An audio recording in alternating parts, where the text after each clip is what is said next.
প্রত্যেকের মুখে শুনেছি বর্ষাকাল নাকি মানুষের মনে বিভিন্ন অনুভূতি নিয়ে আসে, কিন্তু আমার মধ্যে তো সবসময় হতাশারই সৃষ্টি হয়ে থাকে। অবশ্য তা হবে নাই বা কেন, এই ভিজে প্যাচপ্যাচে কাদা মারিয়ে কলেজ যেতে কারই বা ইচ্ছে করে বলো। কিন্তু এত সুন্দর ফুল, তরতাজা গাছ আর এত ভালো একটা পরিবেশ দেখতে কারই না ভালো লাগে। এ ব্যাপারে কিন্তু আমি এক ফোঁটাও নালিশ করতে পারবো না। বৃষ্টি হওয়াতে স্বাভাবিকভাবেই ক্লাসে লোকজন একটু কম এসেছিল, তাই আমরা কয়েকজন মিলে প্ল্যান করলাম, চলো ছাড়ো, আজ আমরা ক্লাস করব না, আজকে আমরা করব সবাই মিলে খিচুড়ি পার্টি।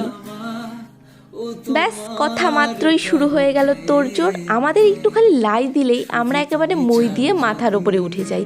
একটুখানি পারমিশন নিয়েছি আর সাথে সাথে হাঁড়ি কড়া বের করে রান্না শুরু করে দিয়েছি। তারপর পাঁপড় ভাজা দিয়ে এই গরম গরম ধোয়াটা খিচুড়ি খেয়ে এখন আমরা পেট পুজো সেরে যাচ্ছি বাড়িতে। টাটা।